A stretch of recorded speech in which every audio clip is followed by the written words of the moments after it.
لوگ تعلیم حاصل کرتے ہیں تو مال کمانے کے لیے، ہنر سیکھتے ہیں تو مال کمانے کے لیے، کسی استاد کے پاس جاتے ہیں تو مال کمانے کا طریقہ سیکھنے کے لیے، کسی سے یارانہ لگاتے ہیں تو کہتے ہیں ذرا دیکھو تو صحیح آگے کیسے گیا ہے۔ جب مطمع نظر ہی مال ہو، جب توجہ ہی ساری مال کی طرف ہو، جب دولت ہی ہر چیز کا لوگ ما حاصل سمجھ لیں اور مقصود اور مدعائی دولت کو بنا لیں، تو پھر انسانوں میں کمزوریاں پیدا ہوتی ہیں، روحانی قوتیں ختم ہوتی ہیں، پھر انسانوں کے اندر شوق ذوق اور وہ ساری چیزیں کمزور پڑتی ہیں۔ میرے نبی کریم، پھر پڑھیے، خوش ہو کے پڑھیے، نبی کریم صلی اللہ تعالی علیہ وآلہ وسلم نے نا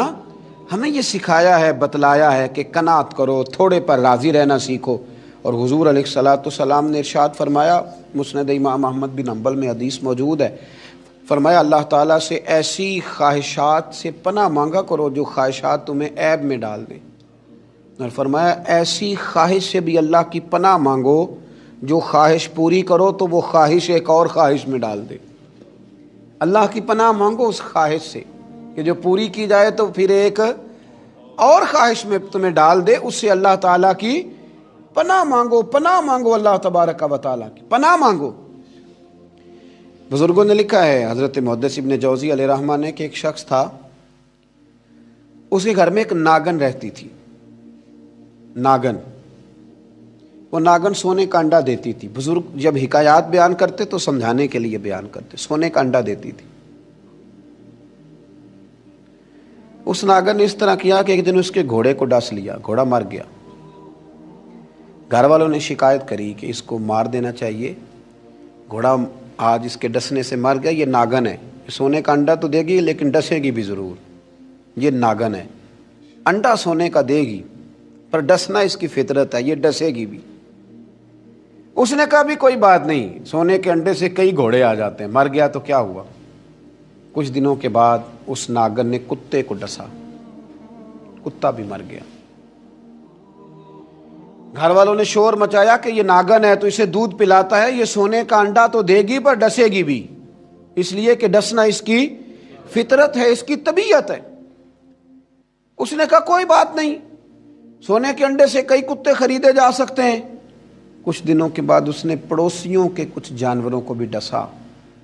لیکن جب انسان کی آنکھوں کے سامنے سونے کے انڈے کی اینک لگی ہوتی ہے نا، پھر کتنے لوگ ڈسے جا رہے ہیں اس کی پرواہ نہیں ہوتی۔ جب سونے کے انڈوں کی اینک لگ جاتی ہے پھر کتنے غریبوں کی کٹیا جلتی ہے پر اس کی پرواہ نہیں ہوتی۔ جب سونے کے انڈوں کی اینک لگ جاتی ہے پھر کتنے رشتے ٹوٹتے ہیں، لوگ پرواہ نہیں کرتے۔ سونے کے انڈے کی اینک لگی ہوئی تھی۔ پھر ایک وقت ایسا بھی آیا کہ اس شخص کا ایک ہی جوان بیٹا تھا، ایک ہی بیٹا، جس کی طرف دیکھ دیکھ کے ماں باپ جیتے تھے، جو ان کی آرزوؤں کی امیدوں کا مسکن تھا، جو ان کی آنکھوں کی ٹھنڈک تھا، روشنی تھا۔ اس ناگن نے پھر اس بچے کو ڈسا، اور جب اس بچے کا جنازہ اٹھا تو پھر اس نے ہاتھ میں ڈنڈا پکڑا، اور ڈنڈا پکڑ کے جب وہ مارنے لگا نا ناگن کو، تو اس کی بیوی کہنے لگی اسے نہ مار، اپنے اندر کے لالچ کو ڈنڈا مار، اپنے اندر کی اس ہرس کو، اس ہوس کو، اس طمع کو،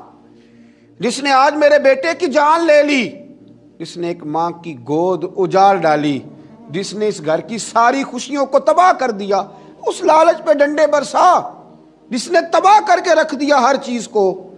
جس نے کچھ بھی آج باقی نہیں چھوڑا، بے قدراں کچھ قدر نہ جاتی، کیتی خوب تسلی ہو، اے دنیا دار پجاری زر دے، کتیاں دے گل ٹلی ہو۔ میرے نبی کریم علیہ السلام نے فرمایا دنیا کا مال مردار ہے اور طلب کرنے والے کتے، مردار مال کو طلب کر رہے۔ بیٹے کا جنازہ اٹھ گیا، اب کیا فائدہ ہوا؟ آج روحوں کے جنازے اٹھ رہے ہیں، آج دلوں کے جنازے اٹھ رہے ہیں، آج تن کے اجلے لوگوں کے من کے اندر کچھ بھی موجود نہیں، مردہ روحیں، مردہ دل، مردہ خیالات، ہر چیز مائنس کر کے جو چیز پیچھے بچی ہے وہ صرف دولت ہے،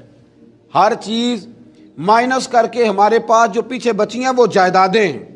ہر چیز مائنس کر کے جو ہم نے بچایا ہے وہ دنیا کا مال ہے، باقی ہر چیز تباہ ہو گئی۔ بھائی کے ساتھ جھگڑا چل گیا ہے، چونکہ ایک 4 مرلے کے پلاٹ کا معاملہ تھا،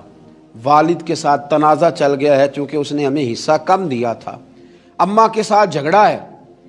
کیونکہ وہ بڑے بھائی کی جائیداد زیادہ دینے کے حق میں ہے، ہمارا اپنے دوستوں یاروں کے ساتھ جو رشتہ ہے وہ لالچ کا ہے۔ ہم نے ہر جگہ حرص کا بازار گرم کیا ہے، طمع، لالچ، یہ ساری چیزیں اس تیزی کے ساتھ لوگوں نے اوڑھی ہیں کہ ہر طرف دولت کا بازار گرم ہے۔ یہ جو سڑک پہ جا رہے ہیں کچھ پیسے لینے جا رہے ہیں، کچھ لے کر کے واپس آ رہے ہیں، کچھ مزدوری کرنے جا رہے ہیں، کچھ مزدوری ڈھونڈنے جا رہے ہیں، دولت ہی دولت کا ہر طرف انبار لگ گیا ہے۔ یوں محسوس ہوتا ہے کہ جیسے اب جو کسی سے سلام لیتا ہے تو وہ بھی پہلے سوچتا ہے کہ مجھے میسر کیا آئے گا۔ حضرت موسیٰ کلیم اللہ علی نبینا علیہ الصلاۃ والسلام، حضرت موسیٰ کلیم اللہ علیہ الصلاۃ والسلام کے زمانے میں ایک شخص تھا جو مستجاب الدعوات تھا، قوم جبارین کے پاس رہنے والا وہ شخص بلعم بن باورا اس کا نام تھا، مستجاب الدعوات تھا۔ اللہ نے اسے یہ درجہ عطا کیا تھا کہ جو دعا کرتا تھا رب اس کی قبول فرما لیتا تھا، اس کی دعائیں مقبول ہوتی تھی، اتنا اللہ کریم نے اسے نوازا تھا۔ جب حضرت موسیٰ علیہ السلام بنی اسرائیل کو لے کر اس قوم کی طرف گئے نا جہاد کرنے کے لیے، تو بلعم بن باورا پہاڑ پر عبادت کرتا تھا، بہت سارے لوگ اس کی عقیدت مند تھے، بہت سارے لوگ اس سے محبت کرتے تھے، بہت ساری جگہوں پہ وہ چاہا جاتا تھا۔ جب اس کی طرف حضرت موسیٰ اس قوم کی طرف حملہ کرنے کے لیے جا رہے تھے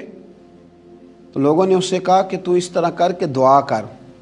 کہ حضرت موسیٰ کی قوم رستے میں ہی تباہ ہو جائے معاذ اللہ، کیونکہ تیری دعائیں قبول ہوتی ہیں، تو یہ دعا کر کہ رستے میں ہی وہ سب لوگ ختم ہو جائیں۔ اس نے کہا کیا بیوقوفی کرتے ہو، اللہ کے نبی کے بارے میں دعا کر دوں، پیغمبر خدا کے بارے میں، حضرت موسیٰ کلیم کے بارے میں کیا بیوقوفی کرتے ہو؟ لوگوں نے مجبور کیا، اسے مجبور کیا، لیکن اس نے کہا نہیں میں نہیں یہ کام کرتا۔ لوگوں نے دلائل دیے، بالآخر کچھ لوگوں نے کہا کہ آپ استخارہ کر لیں، اگر تو آپ کی سمجھ میں یہ بات آئی تو آپ آگے لے جائیے گا، نہ آئی تو نہ لے جائیے گا۔ بلعم بن باورا نے استخارہ بھی کیا، استخارے میں بھی اسے حکم ہوا کہ تم نے بد دعا نہیں کرنی، تم نے حضرت موسیٰ کی قوم کے بارے میں دعائے ضرر نہیں کرنی۔ اب جب اس نے صاف ستھرا انکار کیا نا کہ بھئی میں دعا نہیں کروں گا اللہ کے پیغمبر کے بارے میں، نہ ان کی قوم کے بارے میں، تو لوگوں نے وہی حربہ استعمال کیا جو لوگ استعمال کرتے ہیں، ڈھیروں تحفے لے کے آ گئے، دولت لے کے آ گئے۔ اللہ تبارک و تعالیٰ جب دین کے نام پہ لوگوں کو عزت دیتا ہے تو پھر لوگ اس کو استعمال کر کے دنیا اکٹھی کرنی شروع کر دیں، پھر لوگ اپنا بڑا نقصان کرتے ہیں، پھر اپنی روحانیت کا، اپنی تاثیر کا لوگ بڑا نقصان کرتے ہیں، پھر لفظوں کے ہیر پھیر سے دولت کمانا چاہتے ہیں۔ لیکن یاد رکھیں لفظ تاثیر سے بنتے ہیں، تلفظ سے نہیں۔ لفظ تاثیر سے بنتے ہیں، تلفظ سے نہیں۔ اہل دل آج بھی ہیں اہل زبان سے آگے، اہل دل آج بھی ہیں اہل زبان سے آگے۔ پھر لوگ سودے کرنے لگتے ہیں اپنے الفاظ کے، حروف کے۔ بہت سارے جب تحائف ملے، قائل کیے تو آمادہ ہو گیا، دولت جو سامنے آئی لالچ کر گیا۔ اس کو قرآن حکیم نے بیان کیا ہے، اس واقعے کی طرف قرآن پاک نے اشارہ فرمایا۔ بلعم بن باورا نے ہاتھ اٹھائے اور دعا کے لیے جب نکلا تو جس گھوڑے پہ سوار تھا، جس گدھے پہ سوار تھا، جب یہ جا رہا تھا نا پہاڑ پہ چڑھ کے میں بد دعا کروں گا حضرت موسیٰ کی قوم کے لیے، جب جا رہا تھا تو گھوڑا واپس بار بار منہ پھیرتا تھا، واپس اس کو کہتا تھا نہ جا، واپس آ جا، یہ اس کو مارتا تھا، پہاڑ کی جانب لے جاتا تھا۔ اللہ اکبر۔ یہ بار بار مارنے لگا تو گھوڑے نے، اس کی سواری کے جانور نے دعا شروع کر دی۔ گھوڑا تھا یا گدھا تھا، اس نے دعا کی یا اللہ مجھے زبان دے، میں اس لالچی کو کچھ سمجھا دوں، مجھے زبان عطا کر، میں ہی اسے کچھ سمجھا دوں۔ اللہ نے زبان دی تو گدھا کہنے لگا آگے نہ جا، تو مجھے آگے بھیجتا اور اللہ کے فرشتے مجھے واپس بھیجتے ہیں۔ لیکن لالچ تھا نا طائف کا، دولت کا، جب چڑھا پہاڑ پہ اور حضرت موسیٰ کے لیے ہاتھ اٹھا کے قوم کے لیے بد دعا کرنے لگا تو لفظ حضرت موسیٰ کی قوم کے لیے ادا کرتا تھا، نکلتے اپنے لیے تھے اور ان لوگوں کے لیے تھے جنہوں نے دعا کے لیے کہا تھا۔